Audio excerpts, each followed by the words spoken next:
अपने गुरु महादेव साहब दीदी और अररिया के इस मैदान में उपस्थित तमाम गुरु भाई गुरु बहनों को मेरा प्रणाम।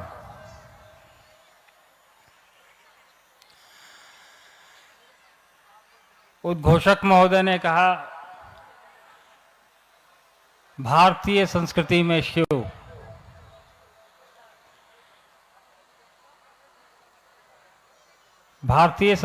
शिव कितने व्यापक हैं वो आपकी यहाँ उपस्थिति से पता चल रहा है। इतनी ठंड में इतनी बड़ी संख्या में आप यहाँ मौजूद हैं, उस शिव की बात सुनने, उस महादेव की बात सुनने।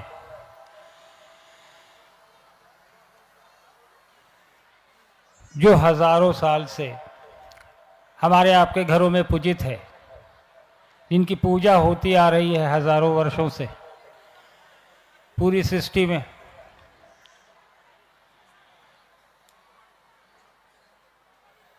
हमारे आपके इतिहास को जब हम आप खंगालेंगे, अपने पूर्वज, हमारी संस्कृति,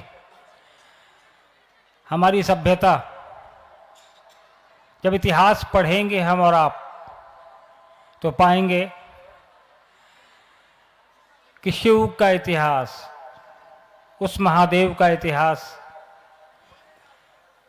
100-200 साल नहीं, 1000-2000 साल नहीं, 10,000 साल का तो हमारे आपके पास साक्ष्य उपलब्ध है कि इतने वर्षों से उस शिव की पूजा इस सृष्टि में होती आई।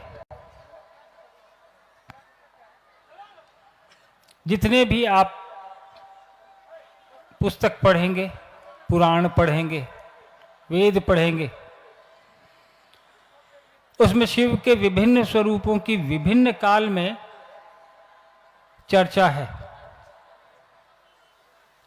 सिंधु घाटी सभ्यता को आप ले लें, चाहे हड़प्पा ले लें, चाहे मोहनजोदड़ो ले लें, ये सब लिखित इतिहास है। इस इतिहास के प्रमाण हैं हमारे आपके बीच। शिव के विभिन्न स्वरूपों की शिलाखंडें मिलना, नटराज की मूर्तियां मिलना, आज से 10,000 साल पहले पशुपतिनाथ की एक सिंग वाली मूर्ति मिलना, ये सब शिव के उस प्राचीन होने का, अति प्राचीन होने का गवाह है। तो उस महादेव की, उस शिव की, उस समय से जो आराधना पूजा हम और आप, हमारे आपके पूर्वज करते आए हैं, आज भी कर रहे हैं और आने वाले असंख्य वर्षों तक करते रहेंगे। हमारे साहब ने कहा कि हम उसी शिव की बात करते हैं, हम उसी महादेव की बात करते हैं, हम उसी बाबा की बात करते हैं जो हर घर का है, हर घर में पूजित है।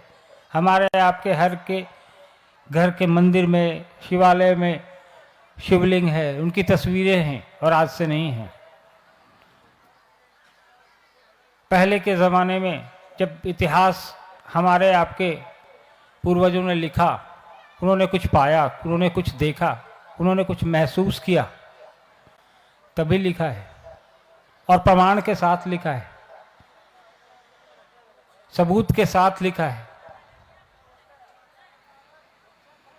तो शिव की प्रासंगिकता हमारे आपके लिए नई नहीं है।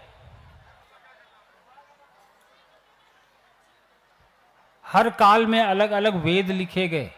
वेदों में जब आप महेश्वर शिव के विभिन्न स्वरूप का अध्ययन करेंगे, हर काल में काल बदल गया, सभ्यताएं नष्ट हो गई। सिंधु घाटी सभ्यता नष्ट हो गई, हड़प्पा नष्ट हो गई, मोहनजोदड़ो नष्ट हो गई, लेकिन शिव का वो स्वरूप आज तक हमारे आपके मानस पटल पे टिका हुआ है। उन काल में शिव के कई स्वरूप हुए, जैसा काल वैसा स्वरूप, वैसी पूजा, वैसी अर्चना।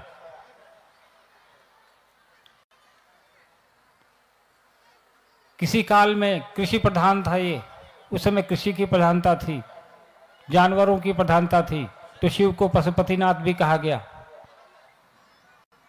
आपके पड़ोस में नेपाल है, वहाँ पशुपतिनाथ का विश्व प्रसिद्ध मंदिर है, वो हमारे आपके महादेव से संबंधित है।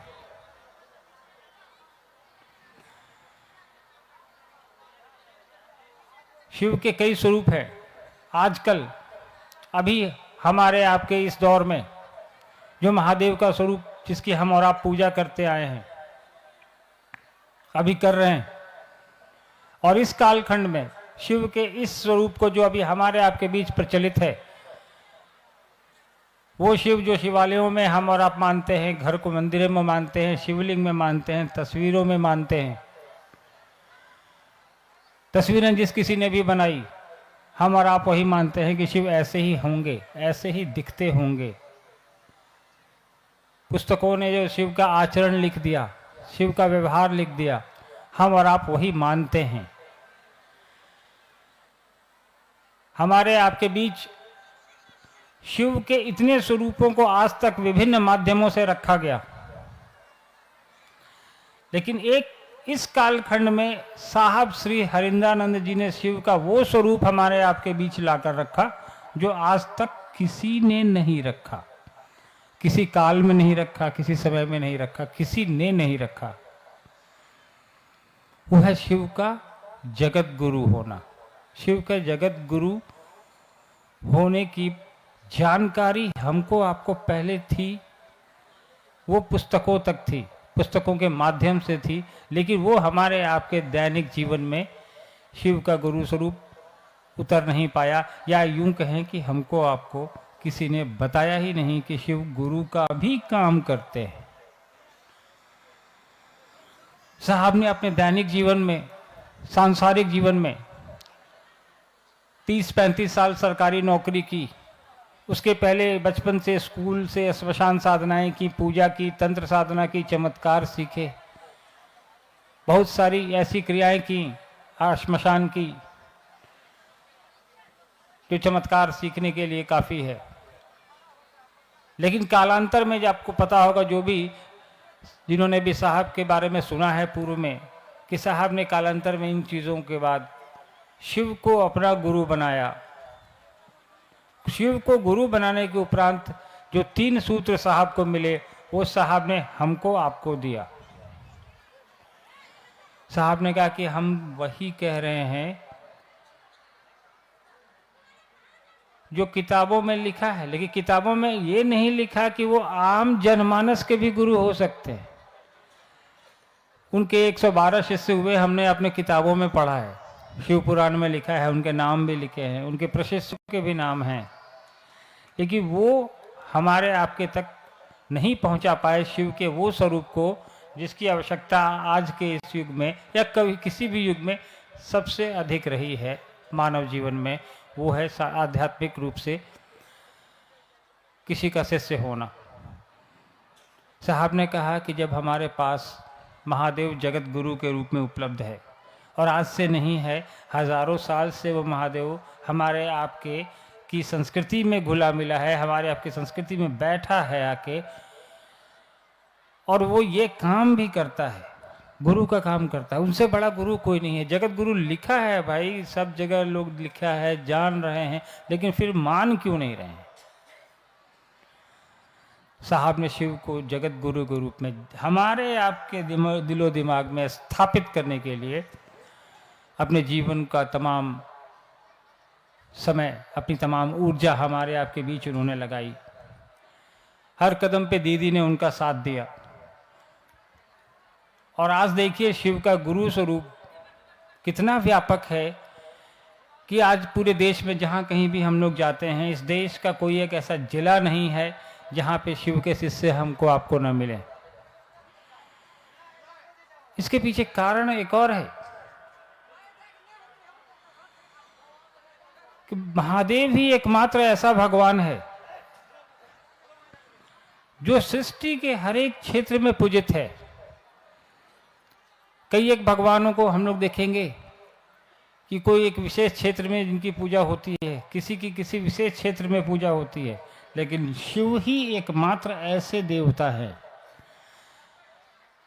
जिनकी पूजा सर्वत्र होती है। हर जगह उनके मंदिर पाए जाते हैं, हर जगह उनके शिवालय पाए जाते हैं, क्योंकि सृष्टि ही उन्होंने बनाई। और जब जिन्होंने सृष्टि बनाई है वो सृष्टि को आध्यात्मिक ज्ञान देने का भी काम करते हैं। साहब ने कहा कि जब उनसे हम अपने लिए भगवान के रूप में सुख दुख समृद्धि सारी चीज़ें मांग सकते हैं, लेकिन सांसारिक चीज़ों की उपस्थिति आपके जीवन में उतनी ज़रूरी नहीं है जितनी कि उसको चलाने के लिए ज्ञान की आवश्यकता है, आवश्यक है। ये आवश्यक है। साहब ने कहा ज्ञान आवश्यक है।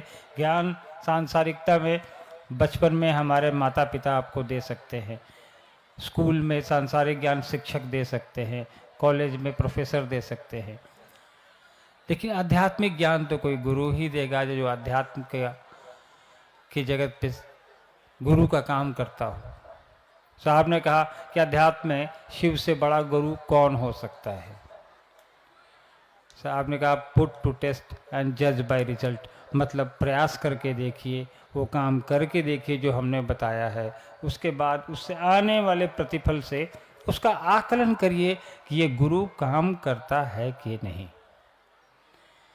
और शिव गुरु का काम करते हैं, ये दिखा रहा है कि आप लोग अपना समय निकाल के अपने पैसे लगा के इस ठंड में भी यहाँ शिव की बात करने आए हैं, शिव की बात सुनने आए हैं।